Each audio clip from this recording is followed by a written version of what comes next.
Hey everybody, hope you're all doing good today. First day of practice out here at Lay Lake. Cold, windy, it's been raining. One of those days that's sort of hard to warm up. It's with the misty rain and not getting out of the 40s and the wind, it sort of has been chilly all day long. But tucked back in here, just gonna eat a quick sandwich, and thought I'd put out a little video based upon some comments that I've gotten a lot last week on one topic people wanted to address, and that is what can you do to keep your spinning reels from fluffing or getting all the bird's nest in it. And this is a really good question. It's something that, if you use spinning reels, there's nobody out there that's immune to this. It's going to happen. And so I want to give you a few tips that you can use. They'll definitely help you on this. But the first thing you sort of need to remember is that it's going to happen. If you use spinning tackle with straight fluorocarbon line or monofilament, you're going to get a few bird's nests in it. And that's just the trade-off that you have for the advantages of straight fluorocarbon. Everybody knows that follows me that, I don't use the braided fluorocarbon, and, the occasional line fluff that I get, that's just part of it. And it's in my opinion, it's a good trade-off for the other advantages.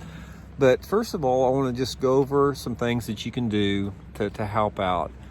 First thing you want to make sure, when you spool line on your spinning reel, make sure that you don't fill it completely full. See how I've got like about 1/8 of an inch gap there? This will really help you out a lot. A lot of people, they fill the reel just completely full with line, and that tends to make it just balloon off there, really quick. So 1/16 of an inch, 1/8 of an inch is good. You don't want to go anything more than 1/8 of an inch, because if you do, you start taking some of your casting distance off of it. Second thing you can do to remember is make sure that the line is coming on your reel the same way it's going off the spool. A lot of times, and the way to test this, you can visually test it, but one of the ways that I like to test it is I'll lay my spool flat on the ground and I start spooling the line, and I'll give it some slack. And if it twists real hard when I give it slack, I turn the spool upside down, and that tends to help a little bit more. Third thing you can do on it is to make sure that you've got a lot of tension on your line when you're putting it on there. Put it between your fingers, put a lot of tension on that line. Don't have any loose line on there, and that'll make sure that it goes on tight, and eliminates a lot of bird's nest like that. You can use, a lot of people use the line treatment, like I'm not even sure what it's called. I've never used it before, but a lot of people say they have good success with the line treatment, spraying it on there. That helps out.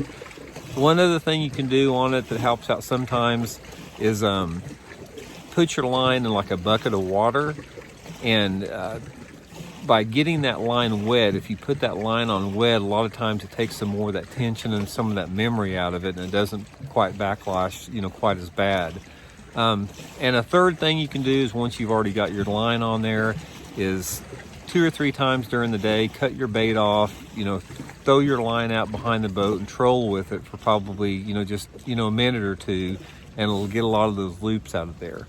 But, basically, that's about all you can do as far as to, prevent the line bird's nest and fluffs on there. Another thing that you can do to help out is just make a mental note to look at your spool before you cast, because every single time that you have a fluff or a bird's nest in a spinning reel, it's because you have a loop in your line when you cast. And a lot of times you may not even notice that loop in the line, and you cast, and that's what causes it to fluff on there.